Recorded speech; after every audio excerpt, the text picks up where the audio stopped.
Welcome to the Morning Mastery with Spencer Caldwell call. I am so excited to be here with you guys today.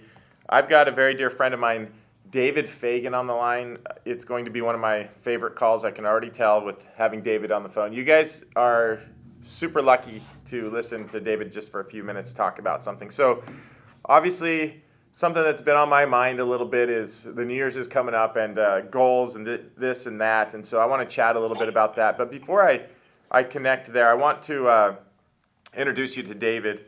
I usually just go off of their Instagram, whoever I'm speaking with, their Instagram profile and look at their bio because, especially with David, his rap sheet's just too long. He's an author of so many books, but in his Instagram profile it says, I make business people celebrities and celebrities business people. Best-selling author of several books. And so, David, how many books have you wrote, by the way? Well, if you're counting books that I also co-authored, I've probably lost track, but at least a dozen. At least a dozen. That's cool. That's awesome. So at least a dozen books, but if you co-authored, I'm sure it's double or triple. So, or at least, right? So, anyways, with David and I have spent some time here and there together, and he teaches a principle that I'd like him just to go over briefly. This call's until 8:45, David. You can end it sooner if we get the principle across in a powerful way, so I don't mind. But anyways, so what it was is, several years ago, it had to be probably close to 10 years ago, I was in a classroom setting, and he was talking about goals. And what I heard is going to be differently than he's going to teach you because things change. But what I heard that resonated with me is that David wasn't, too much of a fan of long-term goals because he has a different strategy that he likes to execute. And so that whatever this strategy he's going to teach you, it resonated a lot with me. And I don't want to go into it any more than that because he's on the line and he can teach you what I'm talking about here. So David, I'm going to let you take over and I'm going to be taking some notes and ask you questions and clarify a few points. So once again, David, thank you so much for joining me. I really appreciate the few minutes that you have to spend with us. It really does mean a lot. So I'm going to let you go over power plays. Okay. Yeah, thanks, Spencer. Yeah, the downside to long-term goals, and there's a good way to have some long-term goals, but the downside is a lot of times it leaves room for procrastination. Hey, we got a year to kind of get this done. We got a couple of years to get this done. And we really just want to collapse time frames. It's amazing how many of us, wait till the last minute to kind of cram study, or we wait till maybe the end of the year or end of the month to go out and really, put in our best effort. So to kind of create, that constructive, productive pressure, which is something we talk about on our team, how do we have an atmosphere of constructive, productive pressure, that really brings out, the best in us. We talk a lot about power plays and we preach power plays, and a power play is, something we can do in 3 to 6 weeks, maybe 4 to 8 weeks, but more likely 3 to 6 weeks that's going to make us money or get us results. And when we talk about get ourselves results, what we're talking about is an accomplishment that once we reach it, everything else gets easier, right?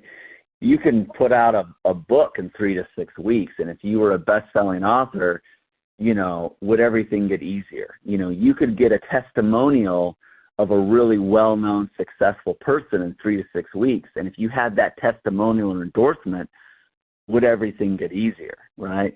There's awards that you could have won.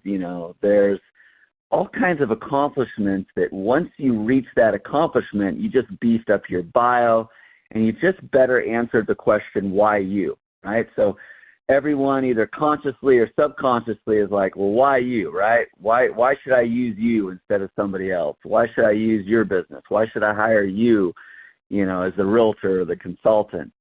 And so, we want to have a good answer to the question, why us? And a lot of times the answer comes in the form of accomplishments and achievements. And those accomplishments and achievements can essentially be, power plays. Me and my family, we love to play board games, and a lot of, board game strategies, everything from Monopoly to Risk to Settlers of Catan. A lot of these board games is, what move or what mini accomplishment might make the whole rest of the game easier for me, right? Like if I got the hotel to Monopoly, everything's just going to get easier, right? In Settlers of Catan, if I got this resource, everything's going to get easier. So, when it comes to working with clients, we're sitting down and going, okay, what's the power play that we can really focus on? And we want it to be kind of hard. Some of my clients are working on TV shows. So, man, if they just get one really good sponsor or advertiser, it just changes their whole world. So it's like, okay, you got 2 weeks to find a sponsor that's going to give you X number of dollars. That's difficult, but it's possible, but you got to get started today. So what are you going to do today? You're going to have to pick up the phone. You're going to have to get a hold of someone. You're going to have to get referred a really hot lead because you only got 2 weeks, because you only got 10 days, right? Right. And it's amazing what happens. And here's one of the benefits of you failing at the power play. When you fail at the power play, you actually learn faster. You learn like why it didn't work. And again, one of the downsides to longer term goals is, people take a year, 2 years, 3 years to realize that their business isn't going to work. They take a year, 2 years, 3 years, 4 years, 5 years to find out that, they didn't really want a TV show or to write a book in the first place. What they really wanted was fill in the blank. But because they delayed the actual application and implementation of their goal, it took so much longer to figure out what they should be doing instead of, whatever that goal was. So these power plays, it's not like everything's going to work every single time, but when they don't work, you're going to figure out why, faster.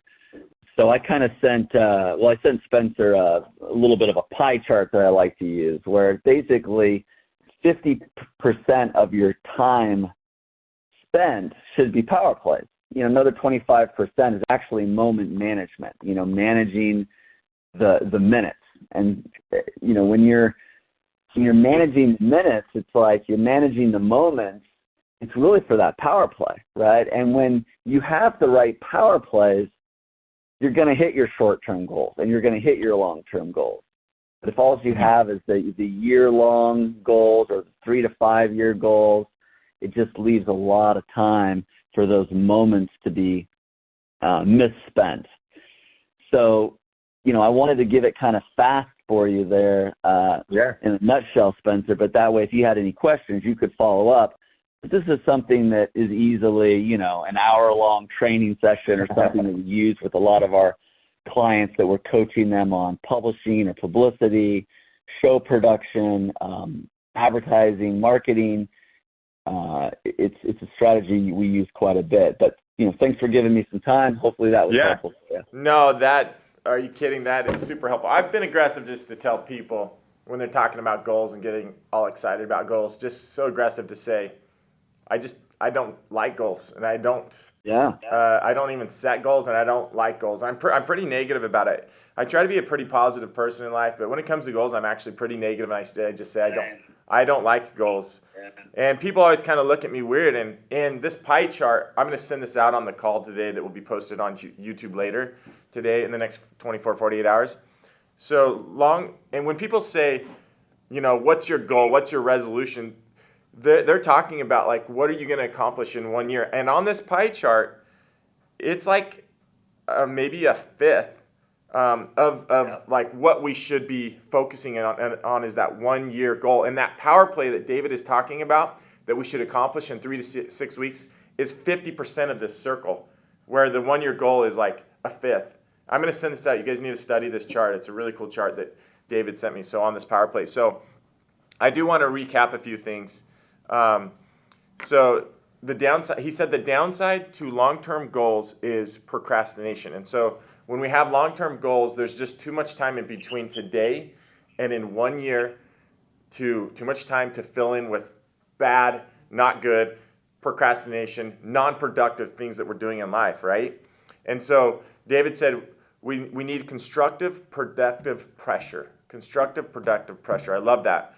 And like you said, a power play is in 3 to 6 weeks. What can I do today? What can I start today? What can I accomplish today that can be finished in 3 to 6 weeks that can essentially change my life and make a difference?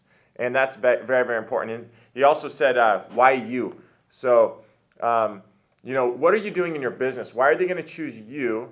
Why are they going to go eat my barbecue rather than another barbecue down the street? What am I doing at my restaurant today to make it the best barbecue in Arizona and for people to fly into to eat barbecue in Arizona? What am I doing today? Not in several weeks, not in several months, not this year that I'm going to accomplish.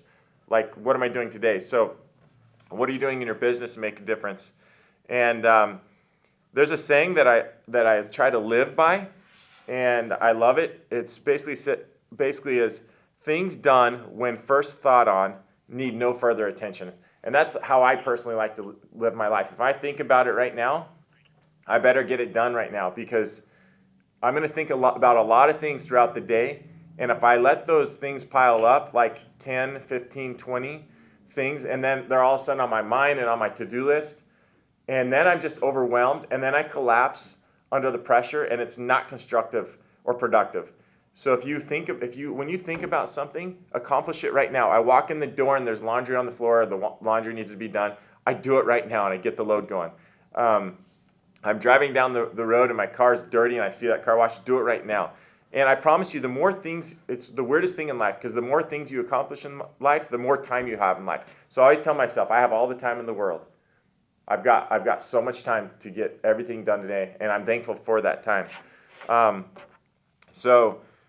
Those are kind of the notes that I pulled away from what David just taught us on this power play, on these short-term power plays, and I'm thankful for it. And David, you taught me such a you taught me this principle like 10 years ago, and I've been thinking about it, and I think about it ever since, especially around New Year's when people start talking about resolutions and goals.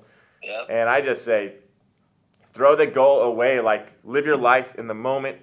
Live your life today and accomplish that right now, today. Don't wait any longer. So I hope I kind of recapped that pretty well. Any other points that you wanted to touch on a little bit more, David? Wow, that's great. I love I love hearing the recap, and you just made my whole month or year knowing that that stuck with somebody for so long, and it's been so helpful. But yeah, no, I would build out a little bit on the constructive, productive pressure. I mean, a lot of us, we got a lot of pressure, we got a lot of stress, and we're all wired a little bit differently. But the truth is that it's just proven over and over again, we get the most done when deadlines are coming. And so, think a little bit about the carrot and the stick. Some people respond a little bit more to the reward with the carrot. Some people respond a little bit more with the stick. Learn how to kind of push your own buttons, okay? And when you create the power play, don't be afraid to say, okay, if I don't get this done, like I'm donating a day's worth of my time to a charity or something. Or, hey, if I get this done, I'm taking the family out, for ice cream. And you can kind of build it out from there. There's so many different things that can be, positive. I've done things with people that I'm coaching where it's like, you got a pool in your backyard? Yep. It's December? Yep. You're jumping in that pool. Some people are like, I'll shave my head. Some people are like, I'm not going to go with chocolate for 30 days. It doesn't really matter, but the point is learn what motivates you, learn what inspires you, learn how to push your own buttons. Maybe have something that's a little negative to stick, and maybe have something that's a little bit positive. But attach something to your power play so that deadline is going to make you feel something. If that deadline can come and go and there's no reward or repercussions, if you really want that carrot or stick, you really want that reward or repercussions, think about it. Put a little time into that. And you need, that accountability partner. A spouse is okay. A business partner is okay. But you really want somebody that you really truly are empowering to hold you accountable, you know, and every couple days, hey, you any closer? You made any progress? You know, so that's more that we could kind of build out, is that accountability model and the carrot and stick. And due to time, I won't do that. Yeah. But think about that a little bit more, because every little thing you do is just going to put the odds in your favor of making that power play come to pass. Yes, man, I love it. You guys have we've gotten fed more than what we deserve from David this morning. And David, from the bottom of my heart, I really sincerely thank you for coming on the call and speaking with us this morning. And you guys, make sure you guys go follow David Fagan on your Instagram feeds, so Facebook, Instagram. Just make sure you find David Fagan and follow him. He teaches life-changing things. It's definitely changed my life for the last several years. So, David, I'm not going to take any more of your time today. You and I can go on for hours. I just, Merry Christmas to you and your family, and Happy New Year, and I really appreciate you, and thank you for hopping on for a few minutes. Yeah, thank you, my friend. Okay, have a great day, guys. Go make it happen.